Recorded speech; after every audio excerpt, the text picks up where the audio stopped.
Hi, we're Harriet and Mauro, and for the last 3 years we've been renovating our abandoned farm, growing our own food and accumulating animals here in the hills of eastern Spain. Our house is small, but we are novices when it comes to renovating, to say the least, so everything has taken us quite a long time. Last year our main goal was totally redoing our kitchen, which was previously just an open porch and was not a nice space to cook in or really even be in. It's been a really long time since I've updated you on the kitchen, and we have been doing loads over the last few months, but before we get into that, let's just recap with everything I've done so far. So I started off filling in and plastering over the breeze block wall. I started building a set of cupboards and countertops along this wall on the inside. I built more cupboards and then even more cupboards. I laid some tile countertops, installed my dream sink, made more countertops, installed a temporary 3-ring gas stove, removed the old chimney, levelled the floor, tiled the floor, bought a new fridge, laid some backsplash, fixed up the window opening, installed a window, rendered the outside of the kitchen and installed a fly screen, installed a door, put up some shelves, made a few other nice little touches, filled in all the little cracks in the ceiling to stop critters from nesting in there, did quite a bit of painting, hung a lovely glass cabinet which we found by some bins on the wall, and that is basically where we left you, with a functional but far from finished kitchen. So I think one of the last things we briefly showed you was Mauro working on this brickwork back in November last year, but I don't think we explained much about it at that point. Although we had in theory finished with all the brickwork and the counters and the cabinets and started laying the floor and everything, we had a final change of plan and we decided to build some more cabinets. We felt like the kitchen had a lot of unused space in the middle, yet it wasn't big enough to put a table or an island without it being annoying and in the way. So we thought the best thing we could do was build this L-shaped thing to give us more surface area and more storage. You may have seen us actually using this new countertop in recent videos, so you may know about this already and it might not come as a surprise, but yeah. Mauro started working on that in November and did a really good job with the brickwork, and then once the brickwork was done, of course it was time to add the countertops.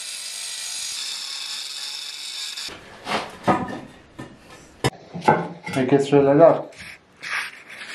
Yeah, we said if we were going to follow the line of the wonky, that wonky bit at the bottom. Like that. Yeah.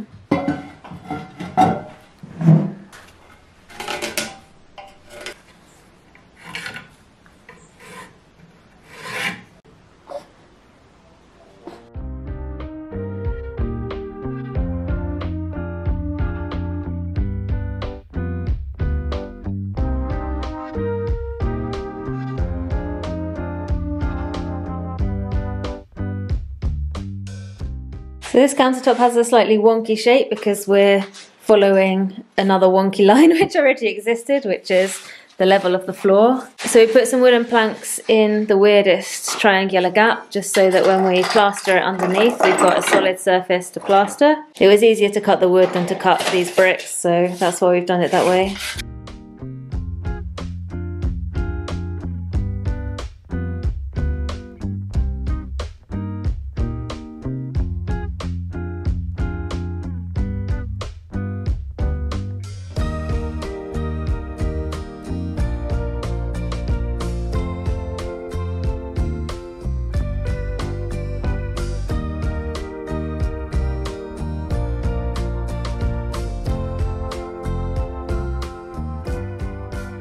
So these are the stones laid out the way they're gonna go. So we had one big one, which is gonna be the main central stone, and then these others like that. We did it like this because basically we recycled those stones from an old part of the kitchen, which before they were there. So we were working with what we have. I think it's nice to recycle this material, and it's cheap, costed us literally nothing, so that's good.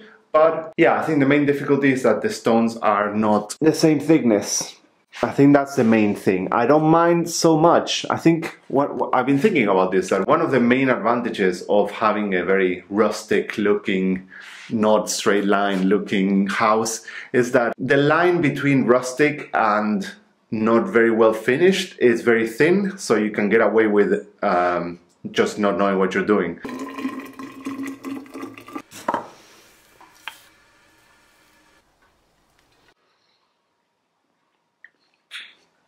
qué rico el matecito. Ahora sí.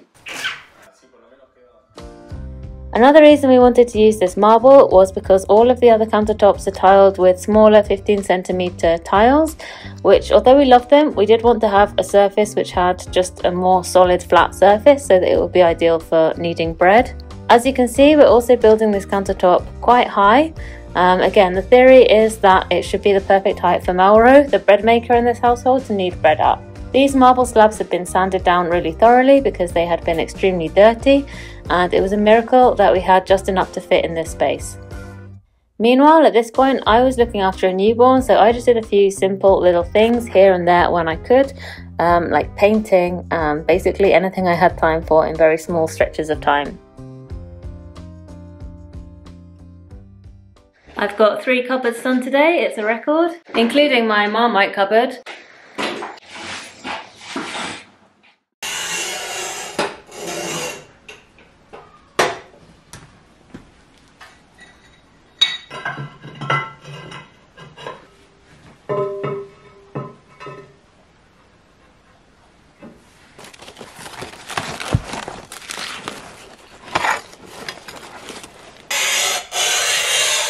So once this final countertop and cabinets L thing was built, we did have to then finish off the tiling on the floor to bring the tiles up around the base of the new brickwork and also inside the bottom of what would be the cupboards.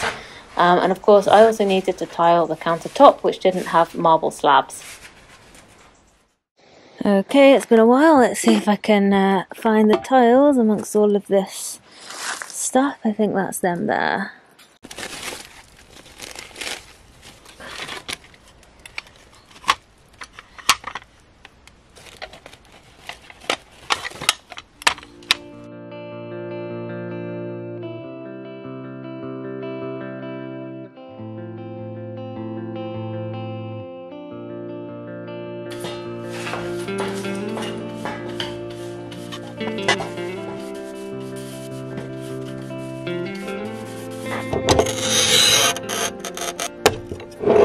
Last time I was working in the kitchen making these tiles, doing the countertops, we didn't have the tile cutter and I was angle grinding all of these by hand, and oh my god, the tile cutter is the best investment ever. I would definitely recommend getting one if you've got some tiling to do. I think it was less than €100, which sounded quite pricey to us and is why we didn't get it in the first place, but wow, it makes life so much easier and cleaner.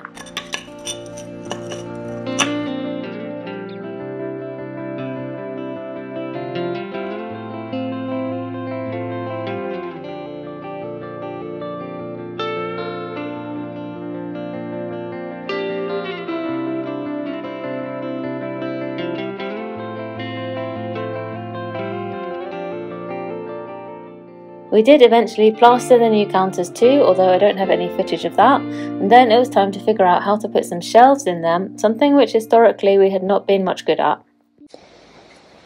So this is how the shelves look. Well, you can't really see because there's too much stuff on them. Let's look at these ones.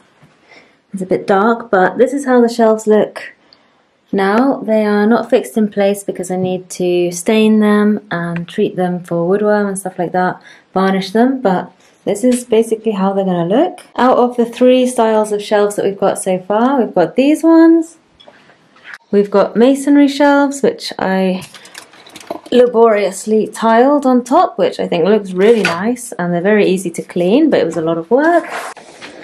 More oranges! What? More oranges! Yeah, the mysterious orange reverse bandit strikes again. Reverse orange bandit. Yeah. We don't know who it is, but we're very grateful.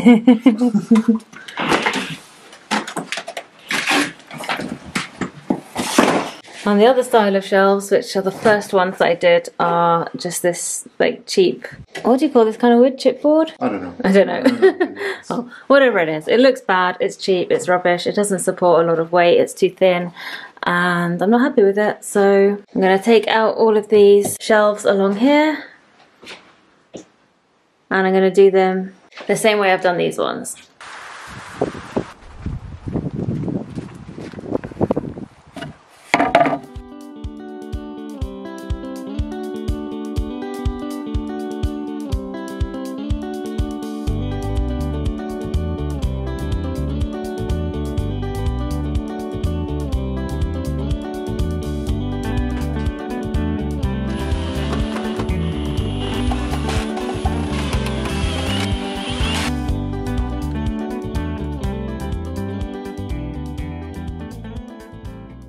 Hello. How's it going?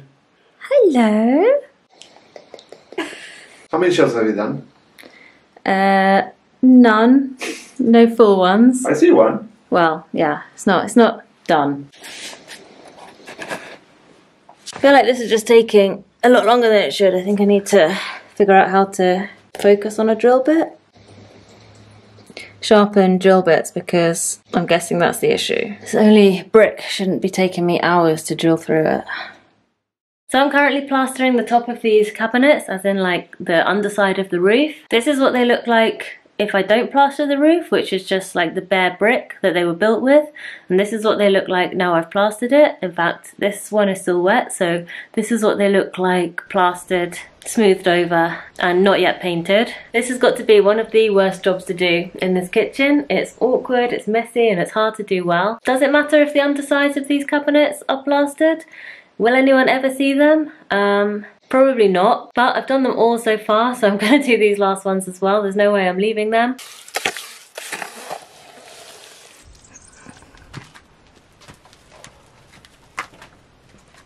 So I have now plastered all around the edge of the frames, and they sort of blend in with the rest of the wall now, which once I paint everything and clean up this wood a little bit and stain it properly, it'll look good. I promise. It doesn't look great now, but it will. And now I need to re-cement all of the floors because, well, they're just not great. A lot has happened since I originally laid the floors. The rest of the floor got leveled, we tiled, a load of stuff happened. They're just not right, so I'm going to put a new little layer of cement down on the floors of these cupboards, and then I can paint them, and then I can put the doors on, then I'll do everything else. But the end for these cupboards is almost in sight. First things first, new floors.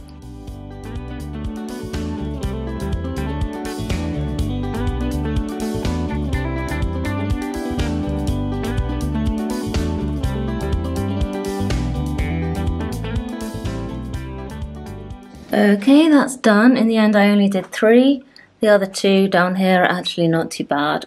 Once I paint them, they'll be alright. And upsettingly, that job was not even on my list of kitchen jobs, so I don't even get to tick anything off.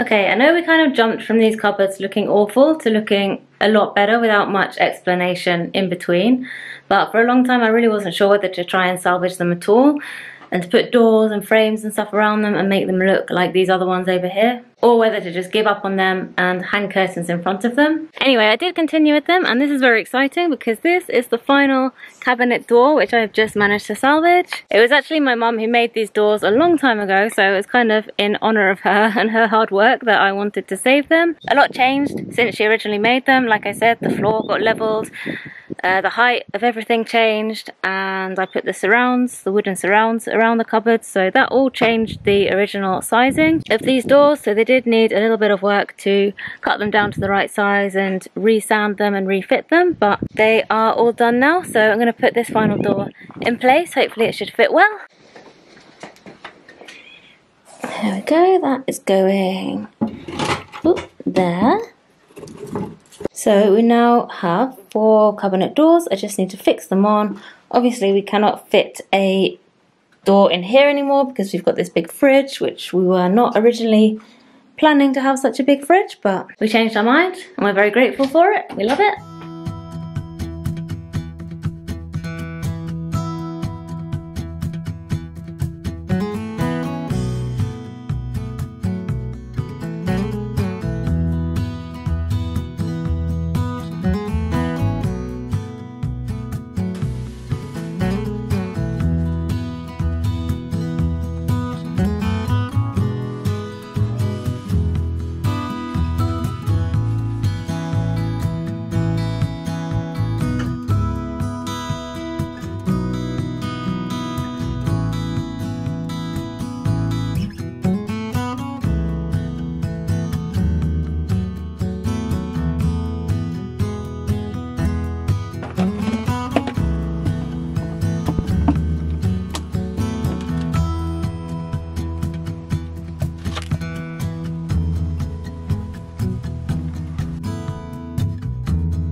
done the last underside of this cabinet, which means all of the cupboards are painted on the inside. That was a long job done with a tiny paintbrush in loads of tiny little stretches of time that I had over the last few weeks. And yeah, I'm very glad that's done.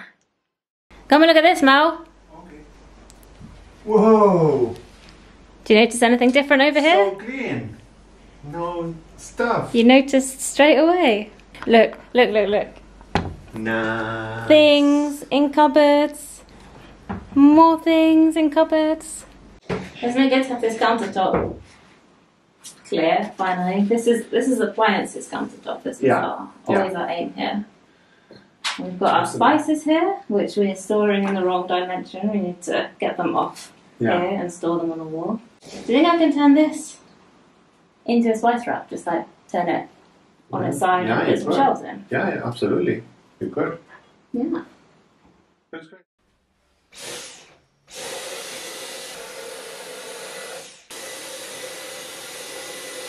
I'll show you my plan for this pipe. I'm gonna wrap this cord around it and then hang the mugs off the cord with little hooks. So this is the rag cordage that I've been making. I've been making it in the evenings. It's really quick and easy to do. You just rip up strips of clothes into, well, yeah, strips, and join them together, and you plait this cordage. It goes really quickly, and you can make quite a lot of it. I've been making little placemats and baskets and stuff with it, and yeah, like I said, with this ball, I'm gonna wrap it around the pipe, decorate it, and hang some mugs from it. I think it'll look good.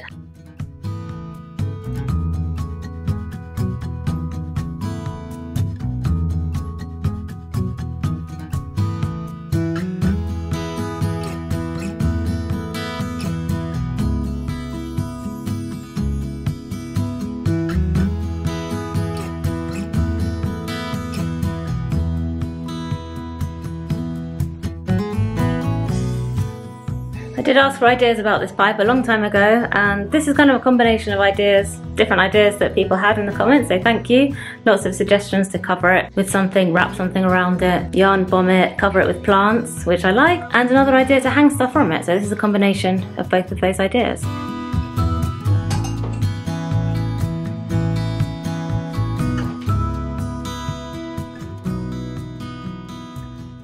Meanwhile, now that we had cupboard space finally coming together in the kitchen, it was time to sort out what was going to live in these cupboards, and that meant reorganising the pantry. However, I decided that if we were reorganising the pantry, we were going to do it properly, and we were going to deep clean it for the first time in a year and also actually finish varnishing all of the shelves. I thought this would be a quick job, but I was underestimating the amount of shuffling around of things which would need to happen, and also how many coats each shelf would need. Also, as you can probably tell by the light, I was trying to do this job in the evenings and tiny stretches of time I had free while Santi was sleeping, so all in all, it took many weeks to get this job done. It's just a very weird feeling coming back and doing these shelves, because it takes me back to this time last year, almost exactly the same dates as well, when we were putting these shelves in. I was pregnant and I was in and out of hospital for weeks, months actually, and we were expecting a premature birth and we didn't know how long I would have at home, and in the rare times that I was at home, the one thing that we were trying to do was just put these shelves in. It's honestly a miracle that we got it done, and it's just bringing me back now to how much work it was to get them up. It doesn't look like much, it looks like really basic shelving, but just drilling into these walls and getting all the materials and just trying to coordinate it all with Maura working, me in hospital most of the time, and also me not really being able to do much. Yeah, it was definitely an accomplishment. That's why half of them are unvarnished, more than half. They've all got 0, 1 or 2 coats of varnish on them completely randomly. I don't know what I was thinking, but yeah, when I'm done with them, they will all have minimum 2, maximum 4 coats, so they should be pretty well varnished.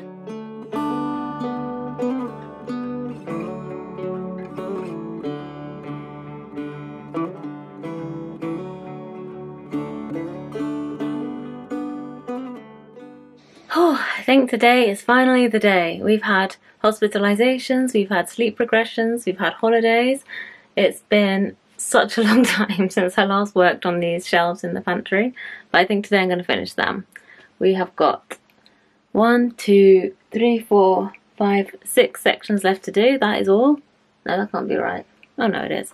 Yeah, we've got 6 sections left to do. I need to clear them all, shuffle everything around, and then put the first coat on. and then there'll be another coat and another one. So yeah, we won't finish today, but we will get the first coat on these 3 shelves, and then hopefully tomorrow I can come back and do the final coat. You have no idea what a massive task it's been doing this pantry. I'll be so glad when it's done. Oh, this tin is quite light. Not sure how much we got left of this. Oh, okay, that should be enough. Oh no, don't tell me my paintbrush is dried. Oh, come on.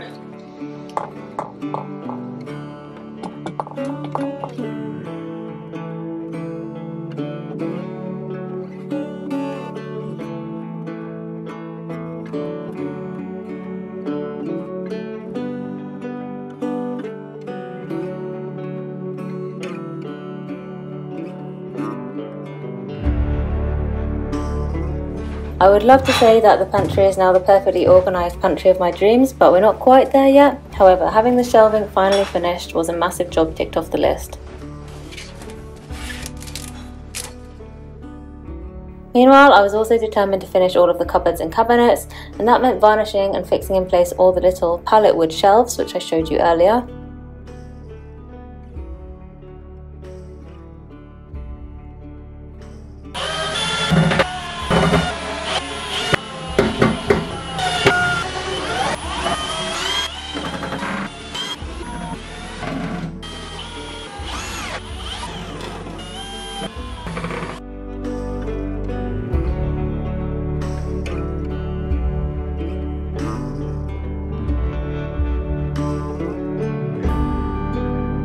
Here I'm also treating the wooden doors and the surrounds of the cupboards under the window.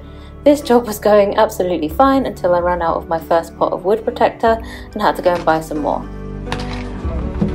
Oh, what? What has happened here? What is this?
Once the wood was treated, I added all the latches, and then finally they were done. I was so happy to have managed to create cupboards in this area, because for a long time I thought I'd messed up the brickwork so badly that it was going to be impossible, and honestly I'm just so proud of how they turned out. Just to show you how these cupboards started out when I had no clue what I was doing or how I was going to fix the doors on, and it was all such a mess, and here they are now. Woohoo! I'm done with the cabinets!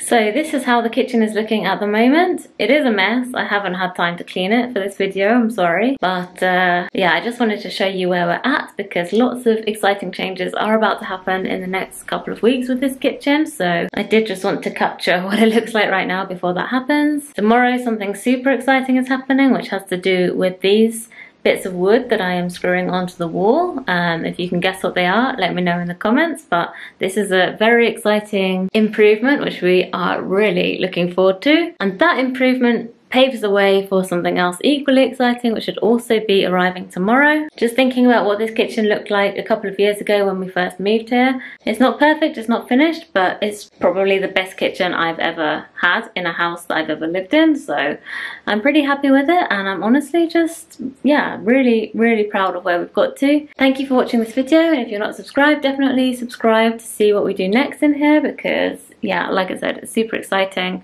I cannot wait for tomorrow. So yeah, we will see you in the next video. Thank you for watching.